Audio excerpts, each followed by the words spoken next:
What it do? What it do? It's Urban Mindz back in the building. Today, That's not his music.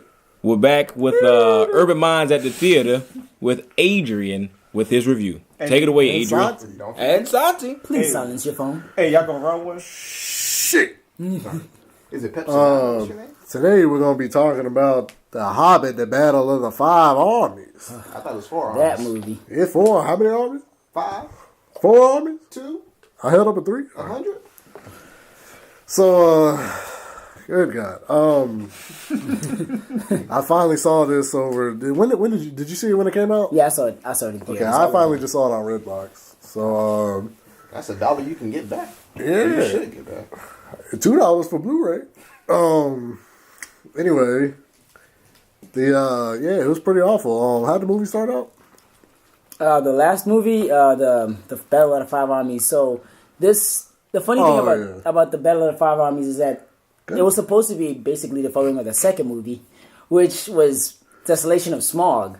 Smaug's supposed to be one of the big characters in the movies, but the funny thing is that Smaug is in the movie for like 5 minutes at the most. And he gets killed by somebody that did not kill him in the book. For those of you that read the book and remember that Bilbo kills him by stabbing him. Wait, the nigga's name is Dildo? Bilbo. No, Oh, Bilbo. In the pornos. I was like, what the fuck? In the pornos, his name is Dildo Baggins. All right. Who is Smaug to be exact? And what is he? He's the dragon that takes over the dwarf kingdom with all the gold and jewelry in it. And so he makes that like his home. Okay. So not only are the dwarves misplaced, but they're broke as hell because all their money's in there. So the dragons stole their bling, pretty much. Right, pretty much, yeah. And you got to remember, this is back in the day when, like, you know, dragons would take over, like, treasure and, you know, the whole scene where you just see a dragon land on some treasure. It's like that type of deal. So you saw the dragons shining? So did he kill his paw? Kill his what? Did he kill his paw? The dragon took it out. So I mean, So, wasn't the dragon's voice played by Benedict Cumberbatch? I believe that's Who's who it also was. doing Ultron, right? No, he's doing Doctor Strange. Doctor Strange. Okay, never mind. Doctor Strange. Anyway, so yeah, Smaug is the dragon. So the first 5 minutes of you know, we're not gonna talk about the last 2 movies. You know, this is a review of the third movie. So yeah, I think they created that human character. Like I said, I don't remember him being in the book. No, I don't think that. So guy he's was another part of created it. character. You know, they're like 2K in this movie. No, I mean if you look at the story they were trying to put with the character and how he kills him, and how Smaug is like part of That's this all I'm thing, talking about. It didn't make sense. Like I was saying, yeah. So in the book, Bilbo gets under Smaug. Inside, they're still inside the kingdom. They don't ever leave. Smaug doesn't leave the kingdom.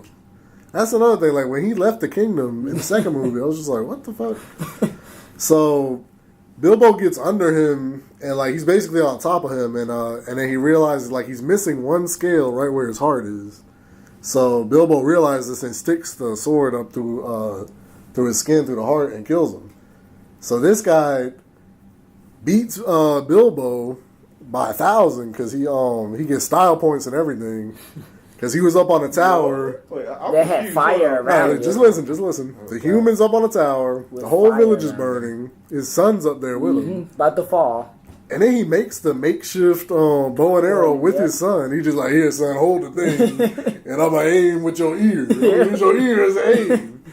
And Good God. he shoots like the big ballista or arrow or whatever you call it. And somehow hits the flying object right in the thing where he's missing the scale, and kills him just like that. And that's how Smaug died. And that's how Smaug died. So It sound like Fast 7 there. yeah, it was. Logic. They were like, first you got me kill a tank, then you got me steal a thing, now you got me kill a dragon. So then what happened after that? I think Well, that's when Thorin gets crazy and he starts you know, because he thinks he's looking for the what the hell's the name of that thing? That stone. What is that called? The thing that Bilbo had the whole time. That little. Anyway, it's the magical stone that basically all the kings want to have because it gives them like ultimate power. It's kind of like a dragon Jewel, ball. basically. Yeah, That's kind of what it is. So Bilbo found that in the second movie, And I don't think he knew what it was at the time. No, he knew. But the old guy, I remember, told him, he said that the king used to go crazy over that stone. And that's what made him turn against his people. His Thorin's dad, right? Yeah. Okay. So he was keeping it safe because he didn't want to get Thorin to go crazy. Yeah. But Thorin was so into finding that stone, he made them search the whole castle and stuff like that. And he was like, "I don't get a break till you find it," and all that shit. Basically slaving them. Keep working. And then I guess Bilbo felt bad because that's his weakness. Then he went out to Bilbo. He was like, "Clock out." So Bilbo had it the whole time, and that's gonna happen later. You know, there's more on that later. So then I feel like I'm missing some stuff, but I know basically the human guy went to the little kingdom that was like outside the kingdom, which I was kind of confused about that. I was like, you got a kingdom in the mountain, and then you got a village like outside the kingdom where the humans were taking refuge. I was like, I don't remember this from the book, but okay. So it was like the secondary kingdom that was outside. The humans were going there because they knew the orcs were coming from Mordor. Yeah.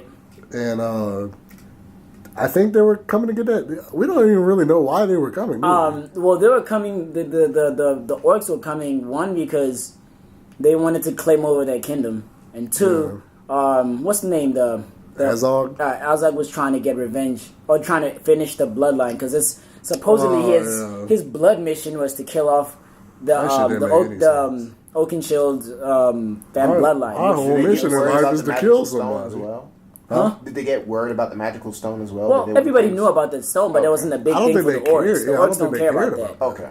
Yeah. His name is Azog the Defiler. Like, he just kills. That's his only mission, and he was born to kill Thorin Oakenshield. So he's the freezer. I wouldn't even give him that much credit. He is. I mean, for who he was a bitch for it. Like, he never really did a one-on-one thing. Like, he always had a gang. Yeah. And he was always trying to... Even in the end, yeah. He's always had a gang. He was never by himself. Like, he wasn't like, I'm going to go kill him by myself. He always had a lot of people around him. And, like, the whole thing was... The way they set up this character was that he was, like, the final... Like, he was... What we were saying, he's the final boss of the movie. Like, yeah. They were trying to... He was created, This is another 2K character. He was created for this franchise. He was not in the book. How many VC points they started off with? Oh, he started with 1,000. He started with 1,000, and he had a stone. But no, fuck am I listening? Hey, nah, so did he have a sweet job? Yeah, he did. But I'll try to look up the damn plot because I'm forgetting shit. Well, I mean, like the plot was that Arkenstone. Yeah, the Arkenstone. But the plot was that as I killed Thorin's dad, and for some reason he had his thing where he just wanted to kill the Oakenshield's bloodline, and he knew that once Thorin got to the castle, he's gonna have people following him because there's other dwarves that are gonna hear about that and it's gonna get a following of him. So he was trying to kill him before he got there. Yeah, because basically if he had reclaimed his kingdom, he'd become stronger, like you said, and have an army and everything. So the whole 3 movies, basically, it's Thorin running from Azog, who could have killed him like 5 times, but that never happened. Yeah. And then he gets called back to where they're hiding for some reason. Azog gets called back by the wizard, and then now he sends somebody else to go kill him, who doesn't succeed either. You talking about the second movie or this movie? It was like both parts, like second and the last movie. Because remember, who's that guy that was Azog's son. Yeah, but he sends him. He sent his son to go kill him. But it's like that was stupid. It was the whole movie was just stupid. I don't understand. They're orcs. There's nothing to understand. Okay. Anyways, they don't even reproduce, so I don't understand how he was. So they're just low life forms. I guess he was just like Azog 2.0. They were just like, we gonna call you Azog's son. And there's another part where this wiki plot is too damn long. Anyway, we're just gonna go on what we remember. So the movie was awful. Let's just skip to the battle. Anyway, the battle. I don't even want to talk about. I don't want to talk about this movie longer than I have. So bad that the plot is not mentionable. You can't even. Yeah, the plot on wiki just like Adrian with the ball and say, hey, all right. But Can you get the Cliff Notes version of this? the battle, That's how bad it is? the battle. So it's that now comes time of the 5 armies. The battle. Yeah, so Thorin's little cousin or whatever, Yeah, his dwarf cousin, guy his shows clan. up. And he shows up with his army. Which is like an army of 2,000 or something. And apparently he just has the power to project his voice because he sounded like he was hooked up to a damn speaker. He was like, Thorin! And I was like, so... Take on the world, baby! So, Power, baby! so he shows up with his little army. And then they meet the orcs. Remember, they ride past the elves to meet the orcs. And so they set up their little spears. And who was it up there? It was one of like the 7 dwarves or whatever. I don't know what the fuck you call them. The team. Shit. It was like Keely or Feely Yeah, I or think one it of was them. one of them. Keely's, Feely's, or old. And he was just like, he was talking to the elf king. He was like, "You're not gonna help them." And he just looked at him, and then He's so like, you "We get the gotta impression. protect-" No, he said, "We gotta protect the gold. Yeah. We gotta protect the." Yeah, because the elf. Okay, I'm sorry, we forgot to mention this. The elves are there to get the gold too. Yeah. Everybody's there to get the gold. So That money? yeah, Yeah. All right. but so then. You get the impression that the elves aren't going to help them and just let them die. So then right before the 2 armies hit each other, the elves end up jumping over the shields of the dwarves and jumping into the fray and start killing orcs. So, yeah, that was pretty lame. And then, so they end up killing all those little orcs. And then Azog's up on his little command post, the mountain in the middle of the damn valley with his little horns and shit. Like, he already hit the one horn. For that army to go in, so he like, shit, I gotta send the trolls in. And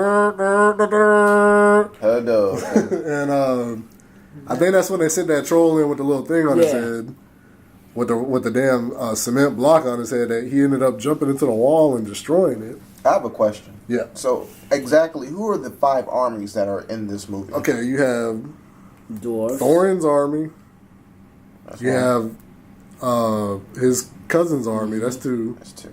You have the elf army. All right. And then I want to say the other 2 are the orc. Yeah, it's like orcs. one orc from Mordor, and then the Urabai orcs or Something like that. Yeah. And they're all fighting against each other. No, the 2 orcs are together. The 2 dwarves are together. The elves are kind of like, They we don't just really like, know why we're here.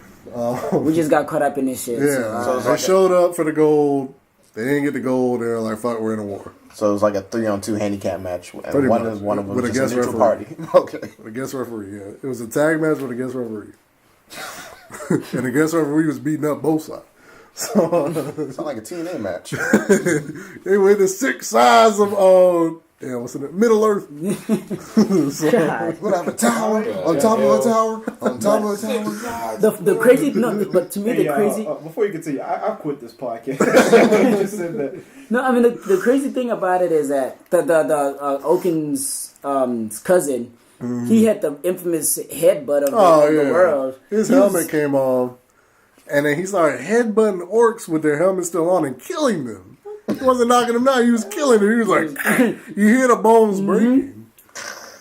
So he was like the strongest fucking person in the movie. Roman Reigns? Yeah, and then yeah, so Azog, oh damn, I forgot about that whole part where they go up to the little command post. Oh yeah. So they decided to put this little team together with Bilbo, of course, because he's the burglar. He's got stealth skills. So they're like, all right, we need you to go up to the little command post, and Azog's probably up there by himself. So, that's not true. He's got a little gang of guys with him. So they go up there. Oh, the way they went up there was unbelievable. Did you see they got on those little rams? Oh yeah. And I know the rams, you know the rams that'll be like in the little mountain regions, like jumping up the mountains. Yeah. I can see that. But these rams were jumping up icebergs. Like, it was nothing but ice up there. The slope was like this, right? The slope was like this. And he was just like, he was just going straight up the mountain. So it was pretty much like Incredible Hulking over the thing. It was a lot of Furious 7 going on in this shit. Just like, he just put on the damn NOS, huh? You want to talk about the CG effects?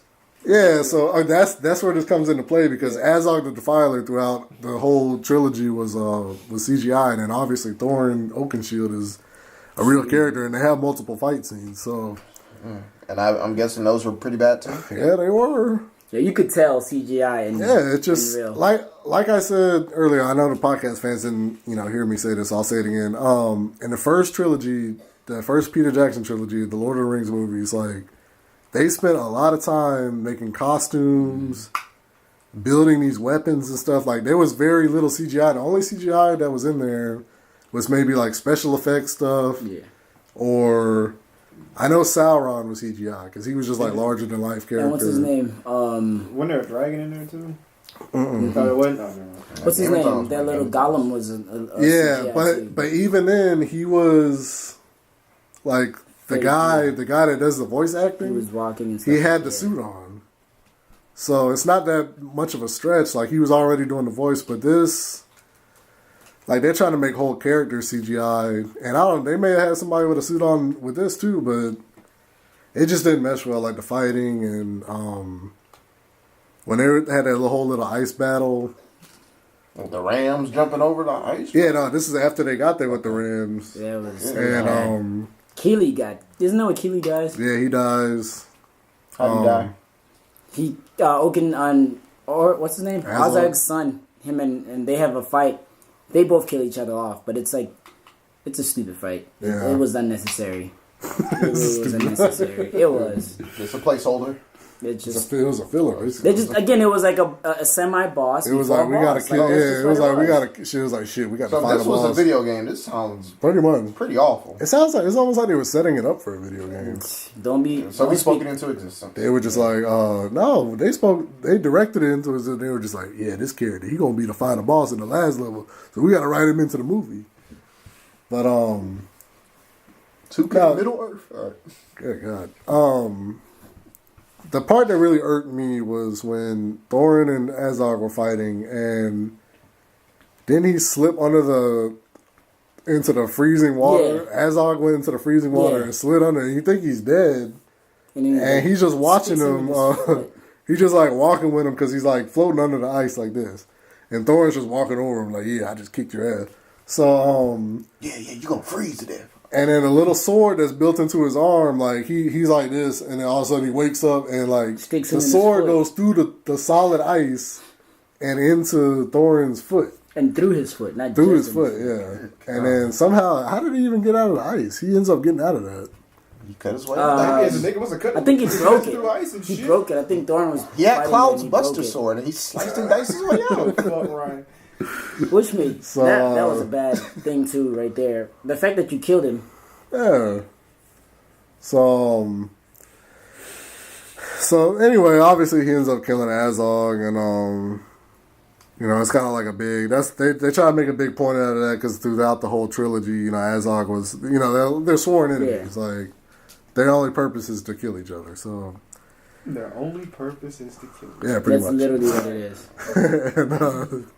So these, never mind. That's So these niggas like Sub-Zero and Scorpion, huh? Pretty much. Yeah, the movie was. You know, We we got forgot so to many mention- video game references in this. we forgot to single mention the podcast. part where Thorin went crazy and realized Oh he was going yeah, crazy in the yeah, kingdom. yeah, yeah. So he was just in the kingdom, he's thinking about getting the Arkenstone, but he doesn't have it, he doesn't know where it is, and he's just like, damn, this shit making me crazy, you know what I'm saying? I'm going insane. And then like it's like a gold plated floor. Yeah. And then it starts to like ripple like it's water. And he's just like, oh shit, I'm about to sink into this shit. And then like next thing you know, he's like crawling up the damn gold. And just realizing that the Arkenstone is driven him mad, and he's forsaken all his friends, and then he just goes outside. He's like, all right, guys, I'm back. I'm better now. I'm ready to fight this war. Yeah, So that was, and I thought that was unnecessary. That was my part of that movie that I thought was unnecessary. yeah. They could have needed. kept that out. And the other part was when I know I'm gonna skip ahead here, but when Bilbo went back home, and he sees all the people taking the stuff out of his house, and So they had Repo Man back then? yeah, and they were just like, you were gone for a whole year. We thought you were dead. And which I'm pretty sure, didn't he tell everybody he was leaving? Yeah. So he thought he killed his paw. Oh, but That's the the only prelude question to you want this, to ask. before I finish this story, remember when he says bye to all the dwarves, he just like, I remember he didn't call Thorin a friend. He was just like, you could tell he wanted to say it, but he didn't say it. So then he's got his little contract when he's going back home, and he's like, this is who I am, this is proven this is me. And then the guy that's reading, he's just like, who are you working for? And then they close in on Give Bilbo. us a cover letter on your scale. They close it on Bilbo, and he's just like, a friend. Oh, no. And then he just goes inside and like, I don't know if they're trying to make it loop over because he goes back in, and then they show that's how the first trilogy begins. He goes inside. So if you think about it, it's just a never-ending loop. Yeah. Because if you go and watch the next trilogy, one, that's how it starts. Goes. Yeah, it's just. Oh no, that ends and then it's not really. So it's Inception now. It's trilogies inside of trilogies inside of trilogies, and. But no, I mean that was my thing on that movie, and for the most part, I give it a negative. Like I would say negative, but I give it like a 3. Yeah, I'm with you. It's not as bad as Furious 7, but Sounds like it. I did have that moment. There's very few movies where I had that moment, halfway through, and I'm just like, this shit is awful. I don't know why I'm watching this. Yeah, it was. And I never thought I'd have that with a Lord of the Rings movie. Peter You've Jackson been very movie. unfortunate lately just with watching bad movies. I just think, I'm kind of jumping on that train with Jared that lately these movies just aren't good. Like I said, it's same director too. Like Peter Jackson directed the first 3, and he did these 3, but that first 3 was like really good. I'm pretty sure everybody agrees that watched it. They're very good movies. And then he just coming out with this shit like, yeah, we got to do this damn Hobbit movie. It's one book. I think he was pressured. We're gonna make it into 3 movies. You know what I'm saying? We did 3 the first time. We're gonna do 3 the second time. So. All right, so are there any problems? Any more problems you want to identify with the movie, or what could have been improved? Damn, that might be a whole other. Not that many CGI. Stop creating characters. Yeah, stop creating characters. No more CGI. And, go back to your roots of making the costumes, making it look real. Because pretty much fans, that's what the fans just really care about. They care about the presentation. Also, they could have made the series a little shorter, like the hour. The movies were long for no reason. Yeah, every movie had that 30-minute sequence for no reason. The dishwashing scene in the first one. The second one, the walking through the trail in the second one. So, aren't most of these Peter Jackson, Lord of the Rings / Hobbit movies like plus 2.5 hours? Yeah, the first trilogy is like 3 hours each. Yeah, and this one is like an hour and a half. But they're worth it. This one is worth like it. It's all full of story. Yeah, because remember the first one's a book per movie. And this one is a book for the trilogy. So he had a lot of filler to do, and obviously he showed that with creating these characters. He was just like, shit, there ain't a lot going on with this book, so I got to make these characters. You know what I'm saying? We're going to have Azog, we're going to have Bard, we're going to have the elf girl. We got the RZA, the Jizzle, Master Killer. So, that's basically what, needs improvement with that. And on that note, for me, if you feel like you want to waste your day and spend about 3 hours that you're not gonna get back, watch it. But if why not spend the whole day and watch the whole Hobbit trilogy? Oh no, back to back to back. The back to back. But to me, I'd say it's not worth watching. It's not necessary. You don't have to watch it. Just keep the first 3 and that's it. Yeah, that's it. Are there any other movies within this trilogy or? No, it's over. This is the last better one. be. It's Hollywood, man. Well, I was just gonna get into that. There was a reason that when Peter Jackson decided to make these movies, there's a reason he did the 3 that he did. And then you want to talk about these cash grabs. This was clearly like a cash grab. I mean, there was no reason whatsoever for them to make this into 3 movies. This would have been 1 movie and over. Well, it's kind of how with every movie when it's like but now the last of it, they do 3 movies now. And they just look at everything. They just look at everything like. They just look at everything now. Like, how can we? Okay, we told this middle part of the story, and it made money. So let's go back into the beginning and the end. You know what I'm saying? Like, the trilogy was out there, and then they were like, but nobody ever did anything with the Hobbit. So we have a side mission with exactly, yeah. So that's crazy. Man, he look like a damn Ninja I have Turtle. nothing else to say about that. I just feel like it's not worth it. All right. So a quick recap and give y'all scores or a rating on this movie. I give it a 7, and I'll give it a F. No, sound like 5 mics in the source there. Good God, no. I'll give it a. Oh, this is hard. This is always hard for me. I'll give it a 4 out of 10. Okay. 4 out of 4. No, I mean, I give it a 3. Just 3 out of 10, man. What did I give Furious 7, a 3? I give it 2. I gave it a 3. That's why I gave this a 4, because it wasn't that bad. It wasn't, but it could have been better. And You still get a little bit of enjoyment out of it if you're a Lord of the Rings fan. Yeah. But then you just get sidetracked by all the bullshit they put in the CGI, and you're just like, okay, they're taking me out of this world. So, and I don't know these characters because they weren't in the damn book. Oh man. Well, all right. There you have it. That was Urban Minds at the Theater. One more thing, color money. That was Urban Minds at the Theater with Adrian and Santy doing their Thank you review. for the hit, man. Me and my we've been playing Put the phone pocket in tag. the socket, I'll hop in the drop. Y'all niggas done. All right, so Dun, dun, dun.